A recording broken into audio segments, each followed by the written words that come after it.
जय हिंद दोस्तों, स्वागत है एक बार फिर से आपके अपने YouTube चैनल स्टडी प्लेटफॉर्म में। दोस्तों आज मैं आपके लिए लेकर आया हूं घटना चक्र की एक और नई सीरीज। इस सीरीज में हम लोग दोस्तों घटना चक्र के विश्व के भूगोल से संबंधित प्रश्नों को देखने वाले हैं।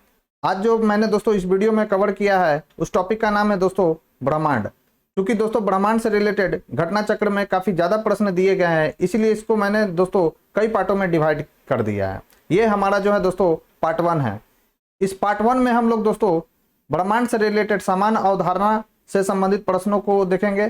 साथ ही साथ याद रखना है दोस्तों आपको कि आज की इस वीडियो में हम लोग सौर मंडल से रिलेटेड सवालों को भी देखेंगे। तो अभी तक जिन लोगों ने हमारे चैनल को सब्सक्राइब नहीं किया तो सब्सक्राइब कर ले, बेल आइकन को प्रेस कर ले ताकि नई वीडियो की नोटिफिकेशन आपको समय समय पर मिलती रहे। साथ ही साथ अगर ये वीडियो पसंद आए दोस्तों तो प्लीज इस वीडियो को ज्यादा से ज्यादा लाइक करें और अपने दोस्तों के साथ शेयर करें। तो चलिए दोस्तों आज के फर्स्ट क्वेश्चन के साथ इस डिस्कशन को स्टार्ट करते हैं।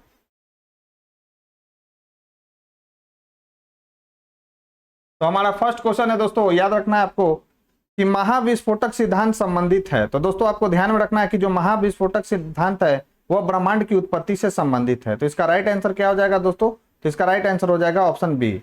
अब इंपॉर्टेंट फैक्ट्स डिस्कस कर लेते हैं दोस्तों। तो दोस्तों ध्यान रखना है आपको कि महाविस्फोटक सिद्धांत, जिसे हम लोग बिग बैंग थ्योरी के नाम से भी जानते हैं दोस्तों, ब्रह्मांड की उत्पत्ति, आकाशगंगा तथा सौर मंडल की उत्पत्ति से संबंधित है। इस सिद्धांत का जो प्रतिपादन है दोस्तों किनके द्वारा किया गया है? बहुत ही मोस्ट इंपोर्टेंट ये फैक्ट्स है दोस्तों। इस सिद्धांत का जो प्रतिपादन किया गया था दोस्तों वह किनके द्वारा किया गया था? तो जॉर्ज लेमेंटियर के द्वारा किया गया था। कब? तो 1894 से 1966 ने वर्ष 1927 में किया था दोस्तों। इस सिद्धांत का प्रतिपादन किनके द्वारा? जॉर्ज लेमेंटियर के द्वारा, जिसे वर्ष 1949 में फ्रेड होयल ने बिग बैंग नाम दिया। तो याद रखना है बिग बैंग नाम किनके द्वारा दिया गया था दोस्तों? तो फ्रेड होयल के द्वारा बिग बैंग यह नाम दिया गया है। और ये सभी के सभी महत्वपूर्ण फैक्ट्स है दोस्तों जिसे आपको ध्यान में रखना है।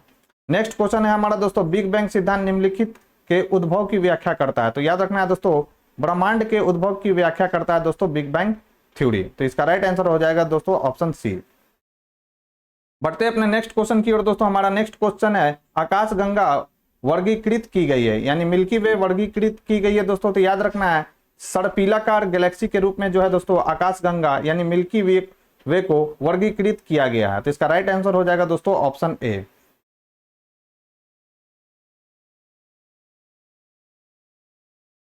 तो दोस्तों यहां पर इंपॉर्टेंट फैक्ट्स क्या है? तो गैलेक्सी अनेक आकार प्रकार में दृश्य होती है। यथा कौन कौन सा है दोस्तों? तो अंडाकार है यानी इलिप्टिकल है, सर्पिलाकार है यानी स्पाइरल है, और अनियमित आकार यानी इरेगुलर इत्यादि हैं दोस्तों। वर्ष 2005 में स्पिट्जर स्पेस टेलीस्कोप ने दोस्तों आकाशगंगा के आकार के बारे में पूर्व धारणाओं एवं विभ्रम के विपरीत इस बात के स्पष्ट साक्ष्य पेश किए कि आकाशगंगा का आकार दंड सज्जित सर्पिलाकार है दोस्तों। याद रखना है काफी ज्यादा यह महत्वपूर्ण फैक्ट्स है दोस्तों। बढ़ते अपने नेक्स्ट क्वेश्चन की ओर। हमारा नेक्स्ट क्वेश्चन है दोस्तों, हमारी आकाशगंगा के केंद्र की परिक्रमा करने में सूर्य को समय लगता है। तो दोस्तों आपको ध्यान में रखना है कि हमारी आकाशगंगा के केंद्र की परिक्रमा करने में सूर्य को कितना समय लगता है दोस्तों? तो याद रखना है 25 करोड़ वर्ष लगता है दोस्तों हमारी आकाशगंगा के केंद्र की परिक्रमा करने में सूर्य को। तो इसका राइट आंसर हो जाएगा दोस्तों कितना? तो 25 करोड़। अब इंपॉर्टेंट फैक्ट्स देखते हैं दोस्तों। तो दोस्तों याद रखना कि गैलेक्टिक केंद्र से लगभग 7.94 kpc या 25.896 हजार प्रकाश वर्ष की औसत दूरी तथा औसत 828,000 किलोमीटर प्रति घंटा गति के कारण सूर्य को परिक्रमा करने में लगभग 22.5 से 25 करोड़ वर्ष लगते हैं दोस्तों। परिक्रमा की यह अवधि जो है दोस्तों क्या कहलाती है? तो याद रखना है कॉस्मिक ईयर यानी ब्रह्मांड वर्ष कहलाती है। अतः निकटतम विकल्प के रूप में विकल्प सी अभिष्ट उत्तर होगा दोस्तों।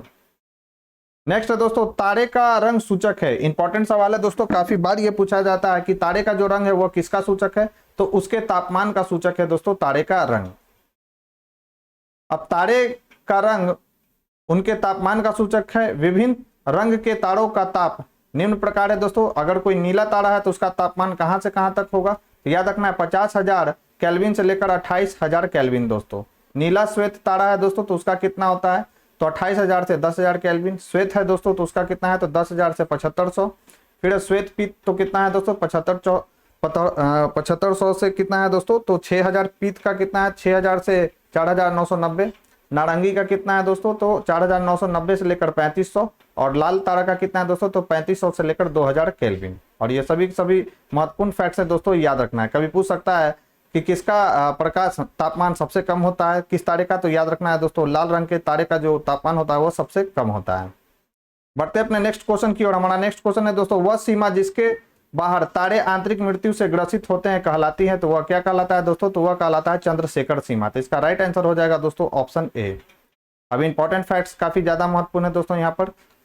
तो दोस्तों भारतीय भौतिकविद सुब्रमण्यम चंद्रशेखर ने वर्ष 1930 में 1.44 सौरिक द्रव्यमान की वह सीमा निश्चित की थी जिसके अंदर के तारे श्वेत वामन बनते हैं, और जिसके ऊपर के अवशेष द्रव्यमान वाले तारे न्यूट्रॉन स्टार या कृष्ण विवर या श्याम विवर, जिसे हम लोग ब्लैक होल के भी नाम से जानते हैं दोस्तों, के रूप में परिवर्तित होते हैं। ध्यान रहे कि 1.44 सौरिक द्रव्यमान की चंद्रशेखर सीमा नोवा या सुपरनोवा विस्फोट के बाद बचे अवशेष तारे के द्रव्यमान से सुनिश्चित होती है।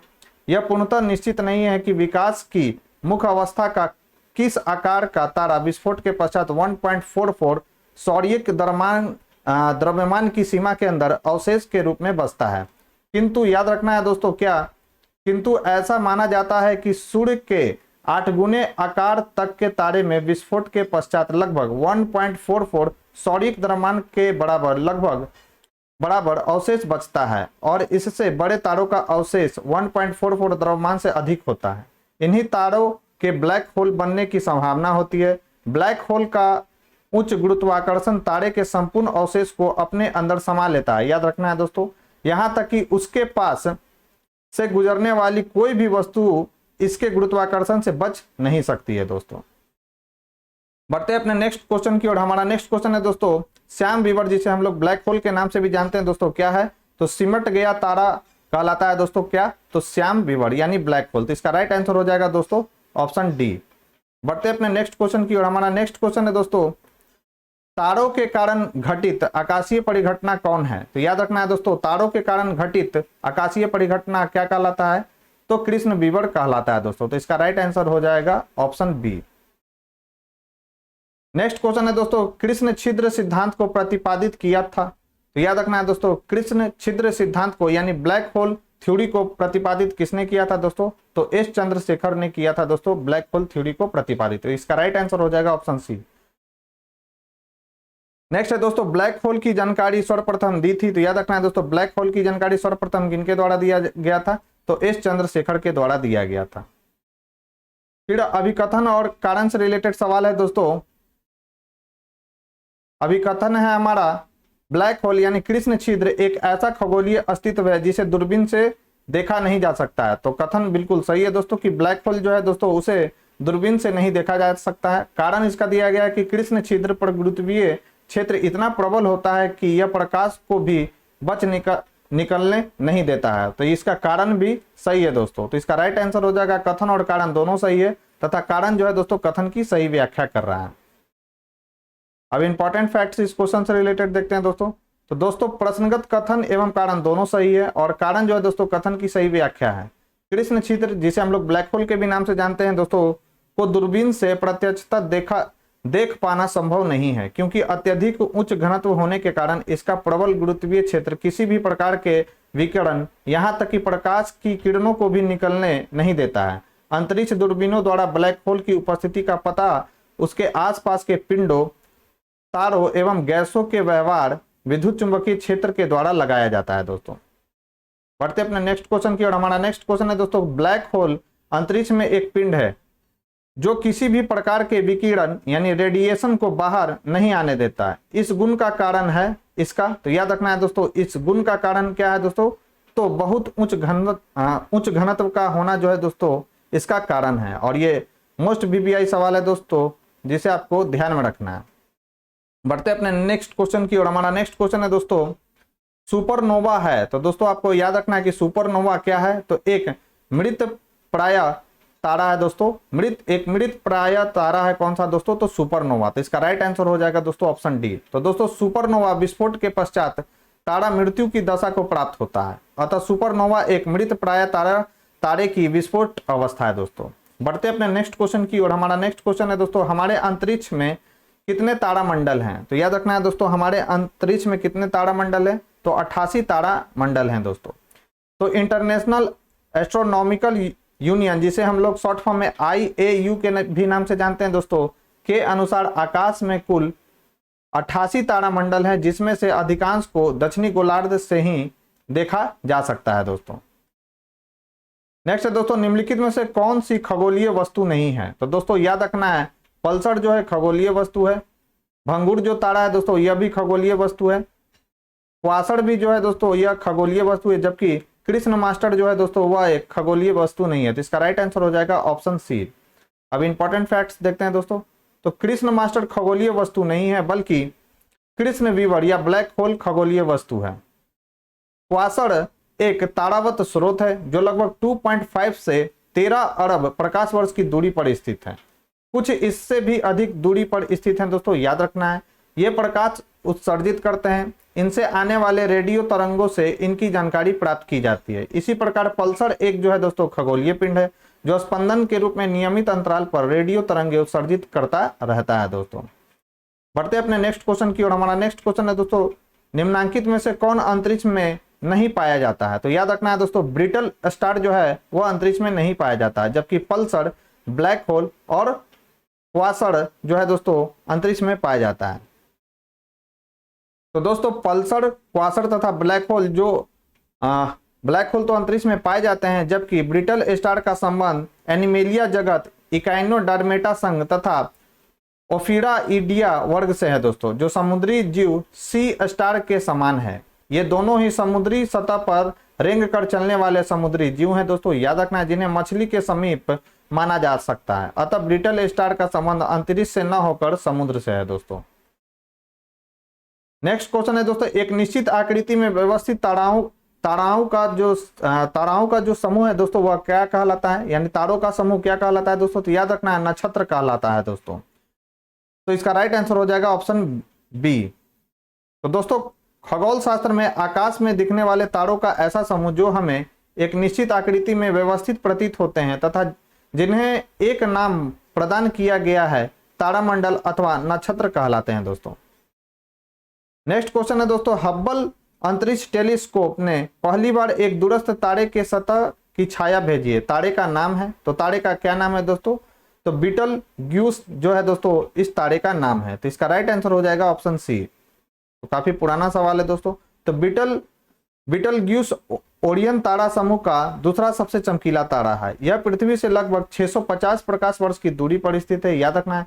इसे सर्वप्रथम 1836 ईस्वी में सर जॉन हर्शल ने देखा, किंतु वर्ष 1995 में हब्बल दूरबीन ने इसका चित्र खींचा। सूर्य के अतिरिक्त किसी तारे का खींचा जाने वाला यह प्रथम चित्र था दोस्तों, याद रखना है। तो इंपॉर्टेंट फैक्ट्स है दोस्तों। नेक्स्ट क्वेश्चन है दोस्तों, निम्नलिखित कथनों पर ध्यान दीजिए। पहला कथन है दोस्तों कि पृथ्वी और सूर्य के बीचों बीच स्थित अंतरिक्ष यान में बैठे व्यक्ति को दिखाई पड़ेगा। क्या दिखाई पड़ेगा दोस्तों? तो याद रखना है, आकाश स्याह कलर का दिखाई पड़ेगा दोस्तों, और तारे जो हैं टिमटिमाते नजर उन्हें नहीं आएंगे दोस्तों। याद रखना है कि अंतरिक्ष और सूर्य के बीचों बीच स्थित अंतरिक्ष यान में बैठे व्यक्ति को आकाश स्याह काला दिखाई देगा दोस्तों, और तारे वहां पर जो है दोस्तों टिमटिमाते हुए नहीं देखेंगे उनको। तीसरा नहीं होगा दोस्तों, क्योंकि अंतरिक्ष यान के बाहर का ताप पृथ्वी तल के ताप से कहीं अधिक है, ऐसा नहीं है दोस्तों। तो इसमें राइट आंसर जो है दोस्तों क्या होगा? 1 और 2 ही इसका राइट आंसर हो जाएगा। तो इसका राइट आंसर हो जाएगा दोस्तों ऑप्शन बी। तो दोस्तों अंतरिक्ष यान में बैठे व्यक्ति को आकाश के काला दिखने या तारे टिमटिमाने न दिखाई पड़ने का कारण वायुमंडलहीनता है, याद रखना है। अंतरिक्ष यान के बाहर यानी बाह्य आकाश का जो तापमान होता है दोस्तों लगभग 3 केल्विन यानी -270 डिग्री सेल्सियस होता है, जो पृथ्वी तल के ताप से बहुत कम है। अतः कथन 3 असत्य है दोस्तों। नेक्स्ट है दोस्तों, प्रकाश वर्ष इकाई है। बहुत बार कई एग्जामों में ये पूछ चुका है दोस्तों। तो प्रकाश वर्ष किसका इकाई है दोस्तों? तो यह दूरी का इकाई है। तो दोस्तों प्रकाश वर्ष लाइट ईयर, जिसे हम लोग जानते हैं दोस्तों लाइट ईयर के भी नाम से, वह दूरी होती है जो निर्वात में प्रकाश द्वारा एक वर्ष में तय की जाती है। अर्थात प्रकाश वर्ष दूरी का क्या है दोस्तों? तो मात्रक है। नेक्स्ट है दोस्तों, तारों के मध्य दूरी ज्ञात करने की इकाई है। तो दोस्तों तारों के मध्य दूरी ज्ञात करने की इकाई क्या है? तो याद रखना है दोस्तों, तारों के मध्य दूरी इकाई दूरी ज्ञात करने की इकाई क्या है दोस्तों, तो प्रकाश वर्ष है, यानी क्या है दोस्तों, तो याद रखना है लाइट ईयर है। तो दोस्तों निर्वात में प्रकाश द्वारा 3 × 10⁵ किलोमीटर पर सेकंड की गति से एक वर्ष में चली गई दूरी प्रकाश वर्ष कहलाती है। प्रकाश वर्ष तारों के मध्य दूरी ज्ञात करने की इकाई है दोस्तों। यदि एक प्रेक्षक तारों को क्षितिज से लंबवत उठते देखता है तो वह अवस्थित होता है। तो याद रखना है दोस्तों, अच्छा सवाल है यह, VVI कर लेंगे कि यदि एक प्रेक्षक यानी ऑब्जर्वर तारों को क्षितिज से यानी हॉरिजॉन्टल से वर्टिकल उठते देखता है तो वह अवस्थित होता है। तो किस दिशा में कहां पर अवस्थित होता है दोस्तों, तो वह विषुवत रेखा पर अवस्थित होता है दोस्तों, याद रखना है। तो इसका राइट आंसर हो जाएगा ऑप्शन ए।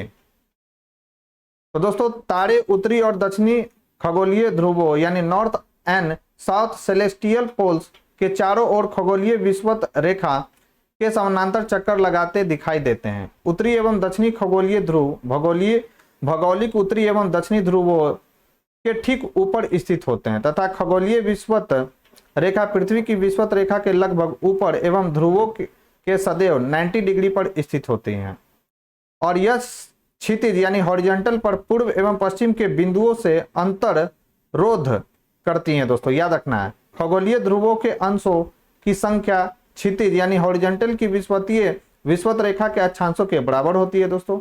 अतः यदि कोई प्रेक्षक यानी ऑब्जर्वर तारों को क्षितिज से लंबवत उठते देखता है तो निश्चित ही वह विषुवत रेखा पर है दोस्तों। अच्छा क्वेश्चन है दोस्तों, ध्यान में रखेंगे इसको।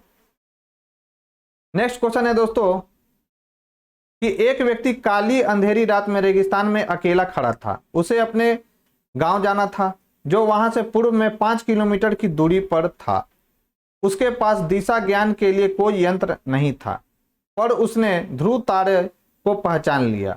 अब उसको गांव पहुंचने के लिए निम्नलिखित में से कौन सा मार्ग अपनाना अधिकतम सुविधाजनक होगा। तो आपको सभी को मालूम होगा दोस्तों ध्रुव तारे कहाँ किस दिशा में दिखाई हमें देता है, तो उत्तर दिशा में दिखाई देता है। तो याद रखना है दोस्तों, ध्रुव तारे की बाईं ओर रखकर चले तो क्या होगा दोस्तों, वह अपने गांव पहुंच जाएगा। तो इसका राइट आंसर हो जाएगा दोस्तों ऑप्शन सी। तो दोस्तों ध्रुव तारा उत्तर की दिशा में चमकता है, अतः पूर्व की ओर जाने के लिए ध्रुव तारे को अपनी बाईं ओर रखकर चलना होगा दोस्तों। अच्छा क्वेश्चन है दोस्तों, ध्यान में रखेंगे इसको। नेक्स्ट क्वेश्चन है दोस्तों, जिस तारा मंडल के तारे ध्रुव तारे की ओर संकेत करते हैं वह है, तो वह कौन सा है दोस्तों, तो वह है सप्तऋषि। सप्तऋषि जो है दोस्तों वह ध्रुव तारे की ओर संकेत करता है। तो दोस्तों ध्रुव तारे का संकेत सप्तऋषि तारा मंडल से प्राप्त होता है दोस्तों। इंपॉर्टेंट फैक्ट्स है दोस्तों, ध्यान में रखेंगे। नेक्स्ट है दोस्तों, निम्नांकित में से कौन अंतरिक्ष शब्दावली से संबंधित नहीं है। तो याद रखना है दोस्तों, टेलीमीटरिंग जो है अंतरिक्ष शब्दावली से संबंधित है। भारहीनता जो है दोस्तों यह भी अंतरिक्ष शब्दावली से संबंधित है। सिस लूनर जो है दोस्तों यह भी अंतरिक्ष शब्दावली से संबंधित है, जबकि बाइट जो है दोस्तों यह कंप्यूटर से संबंधित है, न कि अंतरिक्ष शब्दावली से। तो दोस्तों बाइट कंप्यूटर प्रणालियों में 8 द्विआधारी अंकों वाली इकाई होती है। अधिकांश कंप्यूटरों में इसका प्रयोग अक्षरों, संख्याओं और प्रतीक चिन्हों को प्रदर्शित करने में किया जाता है। शेष सभी का संबंध किससे है दोस्तों, तो अंतरिक्ष से है। नेक्स्ट क्वेश्चन है दोस्तों, कभी कभी समाचारों में इवेंट होराइजन और सिंगुलैरिटी, स्ट्रिंग थियरी और स्टैंडर्ड मॉडल जैसे शब्द किस संदर्भ में आते हैं। मोस्ट VVI सवाल है दोस्तों, याद रखेंगे आप। किस संदर्भ में आते हैं दोस्तों ये सभी नाम, तो ब्रह्मांड का प्रेक्षण और बोध करने के संबंध में आते हैं दोस्तों ये सभी नाम। Event horizon, singularity, string theory और स्टैंडर्ड मॉडल दोस्तों। तो इसका राइट आंसर हो जाएगा ऑप्शन ए। अब यहाँ सभी के बारे में डिटेल दिया गया दोस्तों, तो काफी इंपॉर्टेंट फैक्ट्स है। जैसे इवेंट होराइजन क्या है दोस्तों, तो यह एक ऐसी सीमा या कह सकते हैं दोस्तों बाउंड्री है जो अंतरिक्ष में ब्लैक होल के चारों ओर के क्षेत्र को परिभाषित करती है। इसी सीमा के अंदर किसी भी घटना का प्रेक्षण संभव नहीं है दोस्तों। फिर सिंगुलैरिटी क्या है दोस्तों, तो यह अंतरिक्ष काल यानी स्पेस टाइम में एक ऐसा स्थल है जहां किसी खगोलीय पिंड का गुरुत्वाकर्षण क्षेत्र अनंत हो जाता है। फिर स्ट्रिंग थ्योरी क्या है दोस्तों, तो इसमें सभी पदार्थों एवं बलों को एकल सैद्धांतिक रूपरेखा में सम्मिलित कर ब्रह्मांड के मूल स्तर की व्याख्या कणों के स्थान पर कंपायन मान स्ट्रिंग के पदों में की जाती है दोस्तों। और ये सभी की सभी महत्वपूर्ण फैक्ट्स है जिसे आपको ध्यान में रखना है। फिर स्टैंडर्ड मॉडल क्या है दोस्तों, उसे भी देख लेते हैं। तो कण भौतिकी का स्टैंडर्ड मॉडल एक ऐसा सिद्धांत है जिसमें ब्रह्मांड में ज्ञात 4 मूल बलों में से 3 कौन कौन सा है दोस्तों, विद्युत चुंबकीय, दुर्बल एवं प्रबल की व्याख्या की जाती है तथा सभी ज्ञात मूल कणों का वर्गीकरण किया जाता है। दोस्तों अगर ये वीडियो आपको पसंद आ रही हो, वीडियो का अगर कंटेंट अगर आपको पसंद आ रहा हो दोस्तों, तो प्लीज इस वीडियो को ज्यादा से ज्यादा लाइक कर दीजिएगा और अपने दोस्तों के साथ इसे शेयर कर दीजिएगा। चैनल पर पहली बार आए हैं तो चैनल को सब्सक्राइब कर लीजिएगा, बेल आइकन को प्रेस कर लीजिएगा ताकि नई वीडियो की जो नोटिफिकेशन है दोस्तों आपको समय समय पर मिलती रहे। अब हम लोग दोस्तों सौर मंडल से रिलेटेड जितने भी सवाल अब तक विभिन्न स्टेट पीसीएस तथा आईएएस में पूछे गए हैं दोस्तों, उनको हम लोग एक एक कर देखेंगे।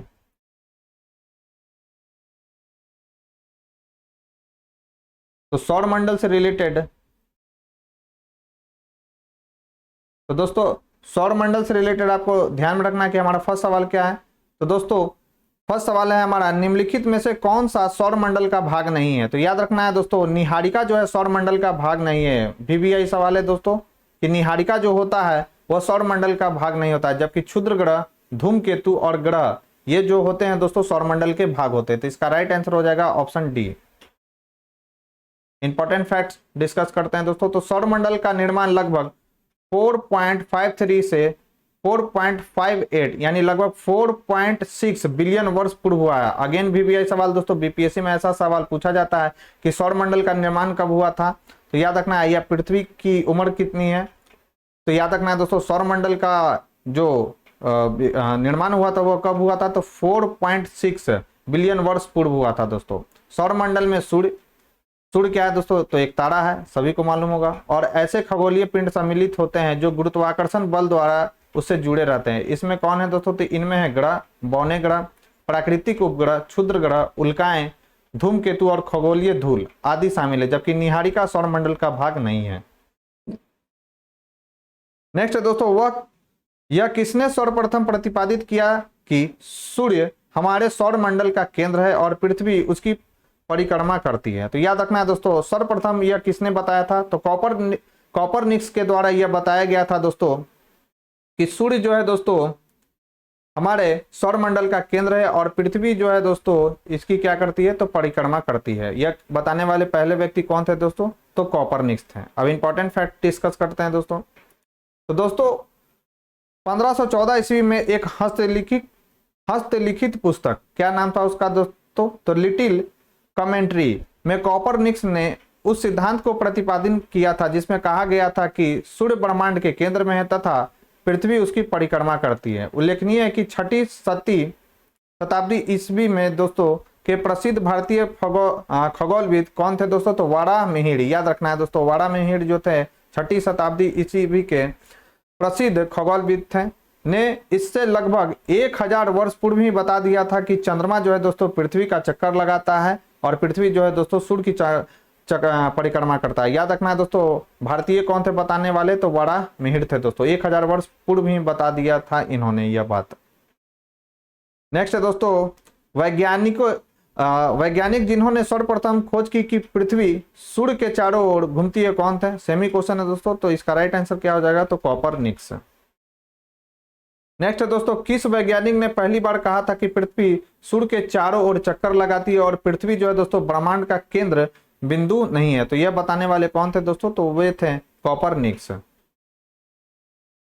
तो दोस्तों दिए गए विकल्पों में निकोलस कॉपरनिकस ने पहली बार कहा था कि पृथ्वी जो है दोस्तों सूर्य के चारों ओर चक्कर लगाती है और पृथ्वी ब्रह्मांड का केंद्र बिंदु नहीं है। पोलैंड के खगोल शास्त्री एवं गणितज्ञ निकोलस कॉपरनिकस इस मत के प्रतिपादक थे कि दैनिक गति में पृथ्वी अपने अक्ष पर तथा वार्षिक गति में स्थिर सूर्य के चतुर्दिक चक्कर लगाती है दोस्तों। याद रखना है, इटली के वैज्ञानिक गैलीलियो ने गिरने वाले पिंडों के आधारभूत नियमों का निरूपण किया था दोस्तों। याद रखना है, अंग्रेज वैज्ञानिक आइजक न्यूटन ने गुरुत्वाकर्षण तथा गति के 3 नियमों का प्रतिपादन किया।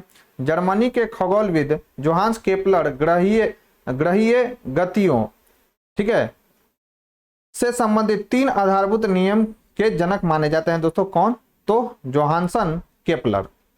यानी ग्रहों की गति से संबंधित नियम किसने प्रतिपादित किया था दोस्तों? तो याद रखना है कौन किसने प्रतिपादित किया था दोस्तों?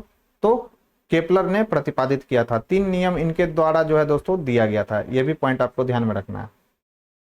नेक्स्ट है दोस्तों, किसने सर्वप्रथम यह स्थापित किया कि सभी ग्रह सूर्य की परिक्रमा करते हैं? सेमी क्वेश्चन है दोस्तों, निकोलस कॉपरनिकस। राइट आंसर हो जाएगा ए। तो सर्वप्रथम निकोलस कॉपरनिकस ने यह स्थापित किया कि पृथ्वी सहित सभी ग्रह सूर्य की परिक्रमा करते हैं। नेक्स्ट है दोस्तों, हमारे सौर परिवार के संदर्भ में निम्नलिखित में से कौन सा कथन सही है? तो दोस्तों याद रखना है कि हमारे सौर परिवार के सभी ग्रहों में पृथ्वी सघनतम है। यह बात बिल्कुल जो है दोस्तों बिल्कुल परफेक्ट है। अब इंपॉर्टेंट फैक्ट डिस्कस कर लेते हैं दोस्तों। तो दोस्तों सौर मंडल के सभी 8 ग्रहों में पृथ्वी का माध्य घनत्व सर्वाधिक है। याद रखना है दोस्तों, सर्वाधिक माध्य घनत्व किसका है? तो अर्थ का है दोस्तों, पृथ्वी का है। अन्य ग्रहों का घनत्व ग्राम पर सेंटीमीटर क्यूब में कितना है दोस्तों? तो बुध का है 5.4, शुक्र का है 5.2, मंगल का है 3.9, बृहस्पति का है 1.3, शनि का है दोस्तों 0.6, यानी सबसे कम घनत्व शनि का है दोस्तों, याद रखना है। और यह शनि एक ऐसा ग्रह है दोस्तों जिसको अगर जल में रखा जाए तो वह तैरने लगेगा। तो अरुण का कितना है दोस्तों? 1.2 है, और वरुण का कितना है दोस्तों? तो 1.6 है। पृथ्वी के संगठन में मुख्य तत्व कौन सा है दोस्तों? तो लोहा है। कितना है? तो 32.07% है। 30.12% के साथ ऑक्सीजन दूसरे स्थान पर है दोस्तों, याद रखना है। और 15.12% के साथ सिलिकॉन तीसरे स्थान पर है।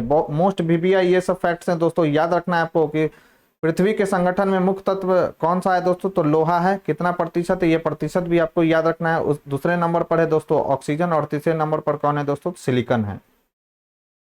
फिर है दोस्तों, सूर्य में सौर परिवार के द्रव्यमान का 99.8% भाग अंतर्विष्ट है। सूर्य का द्रव्यमान कितना है? तो 1.989 इंटू 10⁻30 किलोग्राम है दोस्तों, जो पृथ्वी के द्रव्यमान का लगभग, याद रखना है, 3,33,000 गुना है दोस्तों। अतः कथन सी असत्य है। सूर्य का जो व्यास है दोस्तों पृथ्वी के व्यास का लगभग 109 गुना है। अगेन इंपॉर्टेंट फैक्ट है दोस्तों कि सूर्य का जो व्यास है पृथ्वी के व्यास का लगभग 109 गुना है दोस्तों। नेक्स्ट है दोस्तों, सौर मंडल में ग्रहों की संख्या है। तो सौर मंडल में ग्रहों की संख्या कितनी है दोस्तों? तो 9 ग्रह है, याद रखना है। तो ये 1992 में पूछा गया था। अब प्लूटो को ग्रहों की श्रेणी से हटा दिया गया दोस्तों 2006 में। तो उस समय अगर देखा जाए तो इसका राइट आंसर क्या था? 9 था। लेकिन वर्तमान समय में देखा जाए दोस्तों तो कितने ग्रह हैं? तो 8 ही ग्रह हैं दोस्तों। 2006 में प्लूटो को क्या कर दिया गया था? ग्रहों की श्रेणी से हटा दिया गया था। सौर मंडल में ग्रहों की संख्या पूर्व मान्यता के अनुसार 9 थी, जो सूर्य से बढ़ती दूरी के क्रम में निम्न है दोस्तों। सबसे पहले नंबर पर कौन है? तो बुध, शुक्र, पृथ्वी। चौथे नंबर पर है दोस्तों मंगल, 5वें पर है दोस्तों बृहस्पति, 6ठे पर है शनि, और 7वें पर है दोस्तों यूरेनस, और 8वें पर है दोस्तों नेपच्यून, और लास्ट में है दोस्तों प्लूटो। हालांकि प्लूटो को अब हटा दिया गया दोस्तों ग्रह की श्रेणी से। तो 14 से 25 अगस्त 2006 के मध्य प्राग यानी चेक गणराज्य में संपन्न अंतर्राष्ट्रीय खगोलीय संघ की 26वीं महासभा की बैठक में प्लूटो को ग्रहों की श्रेणी से हटाकर बौना ग्रह यानी ड्वार्फ की श्रेणी में डाल दिया गया। अतः ग्रहों की संख्या नई मान्यता के अनुसार 9 से घटकर कितनी हो गई है दोस्तों? तो 8 हो गई है। नेक्स्ट है, सूर्य से दूरी के क्रम में निम्नलिखित में से कौन से 2 ग्रह मंगल और यूरेनस के बीच हैं? इंपॉर्टेंट है दोस्तों। तो कौन से 2 ग्रह हैं जो मंगल और यूरेनस के बीच हैं दोस्तों? तो बृहस्पति और शनि जो है दोस्तों मंगल और यूरेनस के बीच के ग्रह हैं दोस्तों। तो राइट आंसर हो जाएगा दोस्तों ऑप्शन बी। फिर है दोस्तों, निम्नलिखित ग्रहों को उनकी सूर्य से दूरी के बढ़ते क्रम में व्यवस्थित कीजिए। तो सबसे पहले याद रखना है दोस्तों, सबसे नजदीक कौन हो जाएगा? तो पृथ्वी होगा दोस्तों। उसके बाद कौन हो जाएगा दोस्तों? तो बृहस्पति। उसके बाद कौन सा हो जाएगा दोस्तों? तो यूरेनस। और सबसे लास्ट में कौन हो जाएगा दोस्तों? तो प्लूटो हो जाएगा। तो इसका राइट आंसर हो जाएगा 2, 3, 4, 1, जो कि ऑप्शन ए में है दोस्तों। सूर्य तथा पृथ्वी के मध्य ग्रह। तो सूर्य तथा पृथ्वी के मध्य कौन कौन से ग्रह हैं दोस्तों? तो बुध सूर्य के सबसे नजदीक का ग्रह है, और बुध के बाद कौन सा है दोस्तों सूर्य के सबसे नजदीक का ग्रह? तो याद रखना है शुक्र है दोस्तों। तो इसका राइट आंसर हो जाएगा दोस्तों, सूर्य और पृथ्वी के मध्य 2 ग्रह आते हैं। कौन कौन से? तो बुध और शुक्र। पृथ्वी स्थित है दोस्तों। तो पृथ्वी कहां पर स्थित है दोस्तों? तो याद रखना है पृथ्वी जो है दोस्तों सूर्य एवं मंगल के मध्य स्थित है दोस्तों हमारी पृथ्वी। तो इसका राइट आंसर हो जाएगा ऑप्शन ए। नेक्स्ट है दोस्तों, ग्रहों के बारे में निम्न में से क्या सत्य है? तो याद रखना है दोस्तों, ये अप्रकाशवान होते हुए भी चमकते हैं दोस्तों। ग्रहों का अपना प्रकाश नहीं होता है दोस्तों, वो सूर्य के प्रकाश से चमकते हैं, याद रखना है। तो इसका राइट आंसर हो जाएगा ऑप्शन बी। तो दोस्तों प्लैनेट अप्रकाशवान होते हैं किंतु सूर्य के प्रकाश से प्रकाशित होते हैं, अतः प्रश्नगत विकल्प बी इसका सही आंसर है दोस्तों। सौरमंडल का सबसे छोटा ग्रह कौन सा है दोस्तों? तो सौरमंडल का सबसे छोटा ग्रह है दोस्तों कौन सा? तो बुध है। सौरमंडल का सबसे बड़ा ग्रह कौन सा है दोस्तों? बृहस्पति है। अच्छा, यहाँ पर उस समय जब सवाल लगता है प्लूटो भी दिया, 1998 का सवाल है दोस्तों। तो 1 मिनट में इसे डिलीट।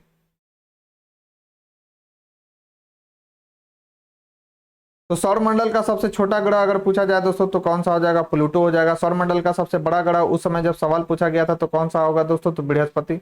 सौरमंडल में सूर्य से दूसरे स्थान पर ग्रह कौन सा है? तो वह है दोस्तों शुक्र। और सूर्य से निकटतम का ग्रह कौन सा है दोस्तों? तो वह है बुध। तो अगर देखा जाए आंसर इसका दोस्तों तो ए का क्या हो जाएगा? ए का 4 हो जाएगा दोस्तों, बी का हो जाएगा 3, सी का हो जाएगा दोस्तों कौन सा? तो 2, और डी का हो जाएगा 1। तो इस क्वेश्चन का राइट आंसर हो जाएगा दोस्तों 4 3 2 1, जो कि ऑप्शन डी में है दोस्तों। तो इस क्वेश्चन का राइट आंसर हो जाएगा दोस्तों ऑप्शन डी। तो दोस्तों मर्क्यूरी सूर्य के सबसे निकट का और पूर्व मान्यता के अनुसार प्लूटो के बाद सौरमंडल का दूसरा सबसे छोटा ग्रह है। वर्ष 2006 में प्लूटो को ग्रहों की श्रेणी से हटा दिए जाने के बाद अब बुध सबसे छोटा ग्रह हो गया। सौरमंडल में सूर्य से दूरी के क्रम में दूसरे स्थान पर शुक्र है, पहले स्थान पर बुध है। बृहस्पति सूर्य से दूरी के अनुसार 5वें और सौरमंडल का सबसे बड़ा ग्रह है दोस्तों, याद रखना है। नेक्स्ट है सूर्य के निकटतम ग्रह कौन सा है? तो सूर्य के निकटतम ग्रह कौन सा है दोस्तों? तो बुध है। उसके बाद कौन सा है दोस्तों? तो याद रखना है उसके बाद शुक्र है। उसके बाद कौन सा है? तो पृथ्वी है। उसके बाद कौन सा है दोस्तों? तो याद रखना है मंगल है। नेक्स्ट है दोस्तों निम्नलिखित युग्म में से कौन सा सुमेलित नहीं है? तो सौरमंडल का सबसे बड़ा ग्रह बृहस्पति दोस्तों, बिल्कुल सही है। सौरमंडल का जो है दोस्तों सबसे छोटा ग्रह बुध है, ये भी सही है। सौरमंडल का सबसे चमकीला ग्रह शुक्र है, सही है। सौरमंडल का मंदगत गति वाला ग्रह मंगल है, तो यह बात बिल्कुल गलत है दोस्तों। तो सौरमंडल में कुल 8 ग्रह हैं दोस्तों, जिसमें सबसे छोटा बुध है और सबसे बड़ा बृहस्पति है दोस्तों। सूर्य सर्वाधिक चमकीला ग्रह है। वरुण सबसे दूर स्थित है। यह सूर्य की परिक्रमा करने में सर्वाधिक समय लगाता है दोस्तों, यानी कितना लगाता है समय? तो 165 वर्ष लगाता है दोस्तों, यानी यह सबसे मंद गति से सूर्य की परिक्रमा करता है दोस्तों। नेक्स्ट है दोस्तों हमारा सवाल, निम्नलिखित को आकार के अनुसार घटते क्रम में लगाइए तथा नीचे दिए गए कूट से सही उत्तर चुनिए। तो याद रखना है दोस्तों आकार के घटते क्रम में लगाना है। तो सबसे बड़ा कौन सा हो जाएगा? तो बृहस्पति हो जाएगा दोस्तों। बृहस्पति के बाद सबसे बड़ा हो जाएगा शनि। शनि के बाद सबसे बड़ा हो जाएगा वरुण, और वरुण के बाद सबसे बड़ा कौन सा हो जाएगा दोस्तों? तो पृथ्वी हो जाएगा। इसका राइट आंसर हो जाएगा दोस्तों 1 4 2 3।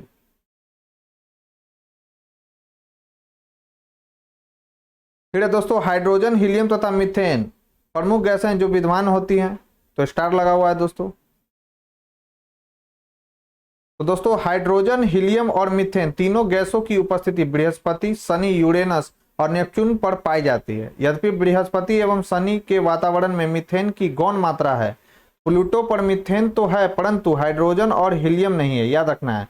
मंगल पर CO2, N2 तथा आर्गन है। शुक्र पर CO2 तथा N2 उपस्थित है दोस्तों, याद रखना है। अतः इस प्रकार इस प्रश्न का कोई भी विकल्प सही नहीं है दोस्तों, याद रखना है। निम्नलिखित में से कौन सा ग्रह सौरमंडल का नहीं है? तो याद रखना है दोस्तों फ्लोरिडा जो है दोस्तों वह सौरमंडल का ग्रह नहीं है। तो इस क्वेश्चन का राइट आंसर हो जाएगा ऑप्शन बी। तो दोस्तों बुध, शुक्र और शनि सौरमंडल के ग्रह हैं, जबकि फ्लोरिडा अमेरिका में अवस्थित एक राज्य है दोस्तों। यहाँ यूएसए का अंतरिक्ष यान प्रक्षेपण केंद्र Kennedy Space Center Cape Canaveral Kennedy में स्थित है दोस्तों। नेक्स्ट क्वेश्चन है दोस्तों गोल्डीलॉक्स जोन शब्द निम्नलिखित में से किसके संदर्भ में अक्सर समाचारों में देखा जाता है? तो गोल्डीलॉक्स जो शब्द है दोस्तों किससे संबंधित है? तो बाह्य अंतरिक्ष में पृथ्वी जैसे उपग्रहों की खोज से संबंधित है दोस्तों गोल्डीलॉक्स जोन। तो इसका राइट आंसर हो जाएगा सी। अब क्या है दोस्तों गोल्डीलॉक्स जोन, उसे भी देख लेते हैं। तो गोल्डीलॉक्स जोन को आवासीय क्षेत्र भी कहा जाता है। यह किसी तारे के चारों ओर स्थित ऐसा क्षेत्र है जहां किसी ग्रह की सतह पर तरल पानी होने की उचित स्थिति पाई जाती है। तरल पानी ग्रहों पर जीवन की खोज में एक महत्वपूर्ण घटक माना जाता है दोस्तों। हमारे सौरमंडल के गोल्डीलॉक्स जोन में स्थित ग्रह पृथ्वी है। अन्य की खोज में अनुसंधान जारी है। यह जोन न अत्यधिक गर्म और न अत्यधिक क्या है दोस्तों, तो ठंडा होता है। फिर है दोस्तों हमारा सूची 1 को सूची 2 से मिलान करना है। तो सूची ग्रह कौन सा है दोस्तों, तो ग्रह कौन सा है हमारा, तो यूरेनस जो है दोस्तों हमारा ग्रह है। और उपग्रह कौन सा है दोस्तों, तो आपको मालूम होगा दोस्तों पृथ्वी का उपग्रह कौन सा है, तो चंद्रमा है दोस्तों। पुच्छल तारा कौन सा है दोस्तों, तो इसे हेली के नाम से जानते हैं। और कृत्रिम उपग्रह कौन सा है दोस्तों, तो मेराइमर है। तो अगर हम बात करें दोस्तों ए का क्या होगा, तो ए का हो जाएगा दोस्तों 2, बी का हो जाएगा दोस्तों 1, सी का हो जाएगा दोस्तों 4 और डी का हो जाएगा 3। तो यह किस ऑप्शन में है दोस्तों, तो यह एक ही ऑप्शन में है दोस्तों और वो है ऑप्शन ए। तो इस क्वेश्चन का राइट आंसर हो जाएगा दोस्तों ऑप्शन ए। और ये आज के डिस्कशन का हमारा लास्ट भी सवाल था दोस्तों। तो दोस्तों आज के लिए बस इतना ही। यह डिस्कशन आपको कैसा लगा मुझे कमेंट बॉक्स में लिखकर जरूर बताएं दोस्तों।